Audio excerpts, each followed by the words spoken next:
아니 1등 안 하면은 성적표 1등 안 하면 또 막 구박을 하고 욕하고 때리가니까 성적표를 조작을 해가지고 맨날 가져가는 거예요. 그럼 저 엄마는 보면 잘했어. 근데 하루는 엄마가 학교 온대. 아이고 큰일 났어. 학교 오면 선생님 만나면 이제 성적 이야기 할 텐데 자기가 이제 조작한 것이 들통이 나잖아요. 그럼 그 두려움에 그냥 어머니를 엉겹게 죽이는 거예요.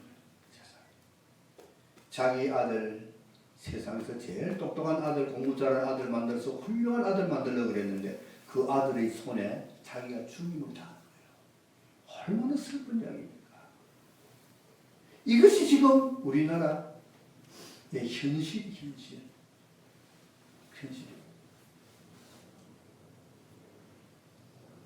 공부만 잘한다고 되는 것이 아니에요. 공부보다도 먼저 사람이 돼요, 사람이. 건강한 정신과 건강한 육체와 이런 것이 돼요. 그 위에 믿음이 있어요.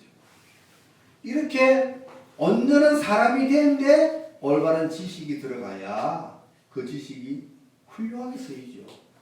인간성은 제대로 가꿔지지 않았는데 지식만 들어가가지고 그 지식이 어떻게 유용하게 쓰이겠어요? 그렇잖아요. 잘 드는 칼이 있어요. 잘 드는 칼이. 잘 드는 칼도 인류 주방장 요리사에게 가면은 그 칼이 얼마나 빛을 봅니까? 손도 안 보이게 막. 그죠? 우리 유지가 인류 요리사 되려고 지금 꿈꾸고 있어요. 우리 노유지. 인류 요리사 돼요. 그러면 이 칼이 참 잘 쓰이는 거예요. 그런데 이 칼이 강도의 손에 들어일려졌다. 이러면 되죠. 이거는 사람을 죽이는 흉기가 되잖아요. 그렇죠? 학교에서 가르치고 배우는 지식도 건전한 인격 속에서 그 지식이 들어오면은 그 지식은 세상을 아름답게 만드는 좋은 도구로 쓰임을 받겠지요. 그러나 그 지식이 제대로 잘못된 인격 속에 들어가면 그것은 세상을 파괴하는 그런 나쁜 것으로 쓰입니다. 다이너마이트 아주 다이너마이트? 다이너마이트 누가 만들었어요? 응? 누가 발명했어요? 다이너마이트. 노벨상 누가 만들었어요? 응? 노벨이 만들었어요. 다이너마이트가 산에 이제 광산을 캐고 산을 까무러뜨리고 공사장에서 폭발을 할 때는 유용한 물건이죠. 그죠? 다이너마이트는 유용한 물건이었습니다. 그러나 그것이 도심지 한복판에서 터지면 그것은 살상 무기가 되잖아요. 전쟁을 좋아하는 사람의 손에 들어가면 그것은 사람을 죽이는 무기가 되잖아요. 그러니까 그 다이너마이트의 능력이 같은 능력이라도 어떤 때는 유용하게 쓰이고 어떨 때는 가장 악하게 쓰이는 거예요. 그 쓰이는 사람에 따라서 다르다는 거죠. 바로 그렇습니다. 우리가 공부 잘하는 건 좋습니다. 그러나 공부 이전에 올바른 인격체가 되어야 된다는 것을 우리가 아셔야 해요. 인격체가 되어야 됩니다. 잘못된 인격이 공부 열심히 해가지고 법대에 나가가지고 고시 패스해가지고 법관이 되고 판사가 되면은요 제대로 정당한 올바른 판단을 하지 못하고 판결을 하지 못하는 거예요. 판사가 올바른 판단을 하지 못하면 이건 안 되는 거잖아요. 그렇죠?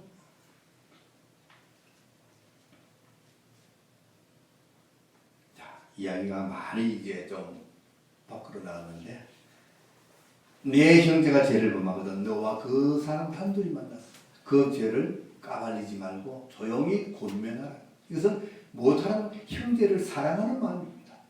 하나님이 우리를 사랑하는 것처럼 우리 하나님이 우리의 죄 지은 우리를 구원해 주신 것처럼 우리도 죄 지은 형제를 구원해 주라는 거예요. 바로 그 이야기입니다. 그런데 그 친구가, 그 형제가 그 말을 안 들어. 그럴 때는 다른 사람 한 둘이 더 데리고 갔어.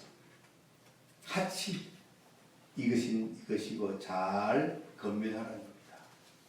이것이 바로 정인, 율법에서 말하는 어떤 심판의 판결에 대한 정인의 예지요. 두세 사람이 가서 정인을 하고 이것은 잘못된 것입니다. 형제님, 이거 회개하고 돌아오세요.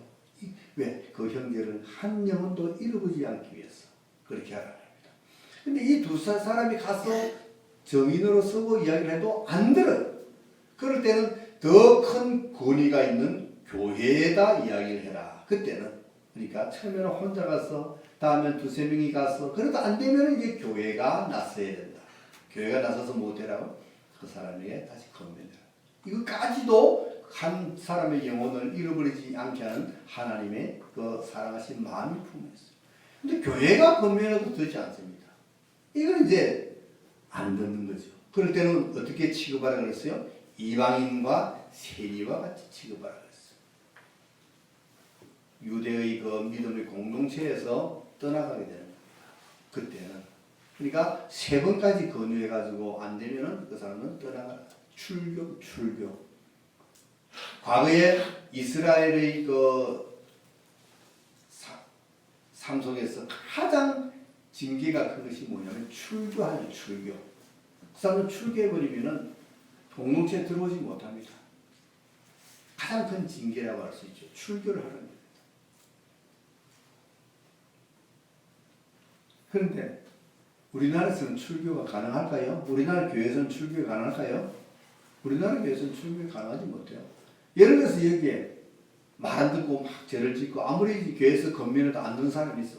그러면 당신은 출교다. 비중교에서 나가라. 그럼 이 사람은 나가서 그런 교회 못 다니나요? 교회가 수로 있잖아요.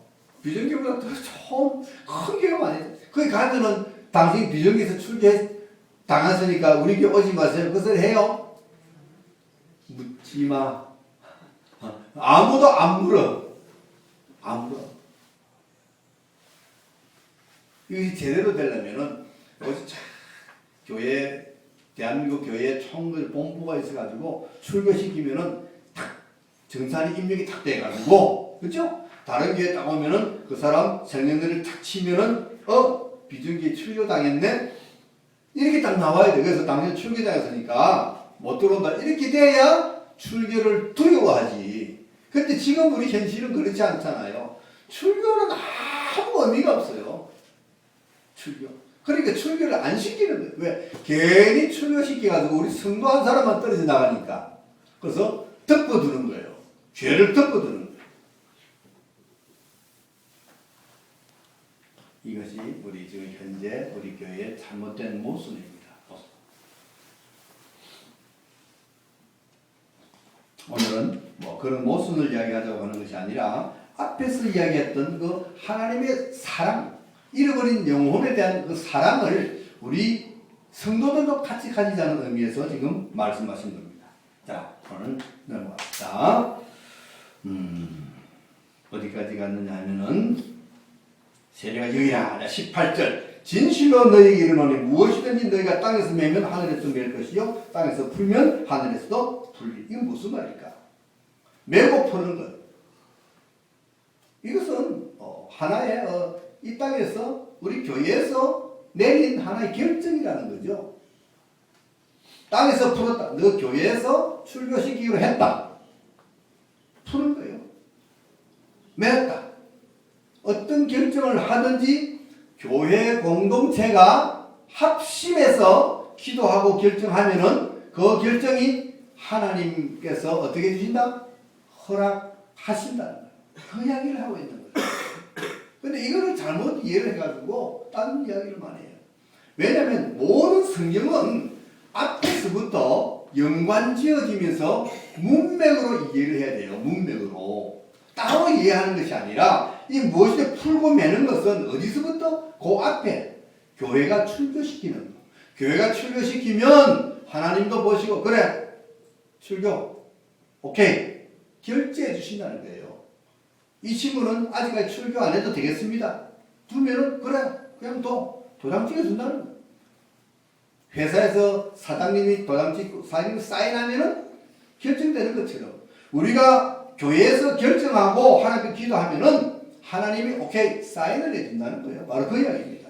무엇이든지 교회 공동체가 합심해서 뜻을 맞춰서 결정을 하라는 거죠. 출교를 시키든지 말든지 바로 그 이야기입니다. 자 봅니다. 진실로 다시 너희에게 이르노니 너희 중에 두 사람이 땅에서 합심하여 무엇이든지 구하면 하늘에 계신 내 아버지께서 너희를 위하여 이루게 하시라. 이것도 마찬가지입니다. 이것도 그냥 우리가 뭐 두세 사람 모여서 기도하면 무엇이든지 하나님이 이루어진다. 그것이 아니고 앞에 말하고 관계가 되는 거예요. 관계가. 다른 형제를 권면하고 하는 이런 모든 일이 있어서 기도하면은 그렇게 해주겠다. 그래서 기도하라는 거예요. 무엇이든지 일을 할 때 기도하고 하라는 겁니다. 그러면 해주시겠다. 자, 20절. 두세 사람이 내 이름으로 모인 곳에는 나도 그들 중에 있느니라. 자, 이 말은 많이 쓰는 이야기입니다.